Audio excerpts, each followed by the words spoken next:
So this story right here that I'm about to share with you, it's a crime that this is not a bigger story. Washington Post reports business titans privately urged New York City mayor to use police on Columbia protesters, chats show. A WhatsApp chat started by some wealthy Americans after the October 7th Hamas attack reveals their focus on Mayor Eric Adams and their work to shape U.S. opinion on Gaza. So, look, we'll go through some more of the specifics here. We'll read through some of it, but the title really says it all. You have a whole group of billionaire Zionists getting in a group chat with the New York City mayor, and they're telling him, effectively, fuck free speech, fuck the First Amendment, fuck the rights of these students. We will give you more campaign contributions, and we will be your best friends if you send the police in to crack their skulls and break it up. This is a giant scam. This is like the epitome of political corruption. In no world is this legal. This is not legal. Now, they might get away with it because we live in a hell world, but this is not acceptable in any way, shape, or form. Okay. A group of billionaires and business titans working to shape U.S. public opinion of the war in Gaza privately pressed New York City's mayor last month to send police to disperse pro-Palestinian protests at Columbia University, according to communications obtained by the Washington Post and people familiar with the group. Business executives, including Kind Snack Company founder Daniel Lebetsky, hedge fund manager Daniel Loeb, billionaire Len Blavatnik, and real estate investor Joseph Sitt, held a Zoom call on April 26 with Mayor Eric Adams about a week after the mayor first sent New York police to Columbia's campus, a log of chat messages shows.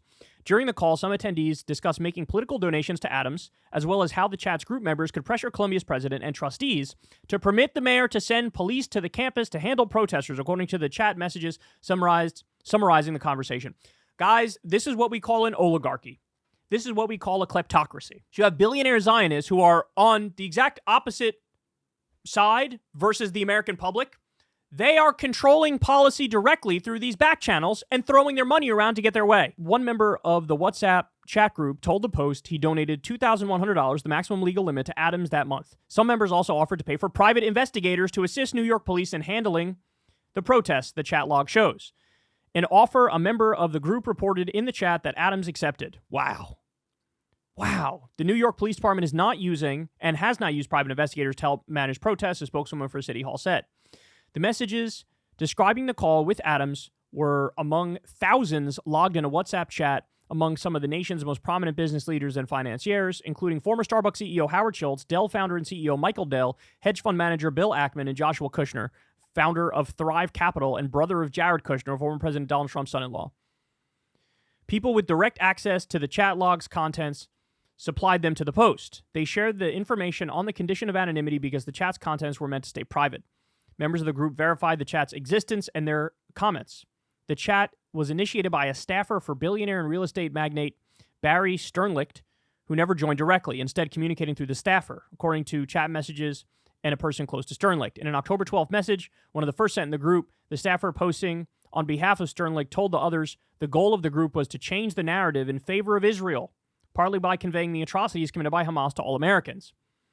They go on to cite the death toll of both sides. The chat group formed shortly after the October 7th attack, and its activism has stretched beyond New York, touched the highest levels of the Israeli government. Anyway, they go on here and say more than a dozen members of the group appear on Forbes' annual billionaire list. Others work in real estate, finance, and communications. Overall, the messages offer a window into how some prominent individuals have wielded their money and power in an effort to shape Americans' views of the Gaza war. Guys, can we just call a spade here? Can we just call a spade a spade? This is how decisions get made. This is how U.S. policy is shaped.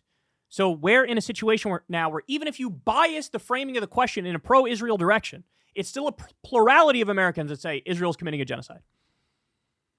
The majority of the American people, for months now, have been saying, we want a full ceasefire, permanent ceasefire. And every single step of the way, the public has lost, and the big money has won. And my guess is this is just the tip of the iceberg, because we all know how powerful AIPAC is and DMFI is. They brag about getting all their people elected. They brag about spending tens of millions of dollars or hundreds of millions of dollars on elections. And this is why we get the policy position that we do. This is why we get bills like the one that just passed the House, which said, we will defund the U.S. government if you try to hold up any weapons deliveries to Israel. Is this the way this country was supposed to work? Is this what the founders had in mind? It's all about the money, man. Now, and let's be clear, just so everybody understands, the Saudi lobby does the exact same thing. The military-industrial complex does the exact same thing. The Wall Street lobby does the exact same thing. So this isn't it's the conspiracy that a secret cabal of Jews controls everything. No, it is big money across the board when it comes to billionaires, when it comes to corporations, when it comes to foreign countries. Everything's for sale in this country. Everything's corrupt in this country. And yes, one big part of that is the Israel lobby.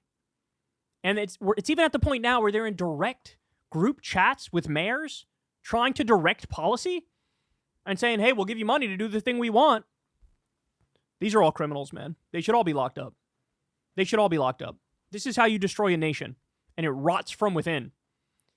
If this is how decisions are made, decisions are not being made in the best interest of the country. And that should be clear to everybody. Hey, y'all, do me a favor and like and subscribe. It helps out big time in the algorithm. Click the bell as well for notifications when videos drop. And watch that video on screen right now. You know you want to.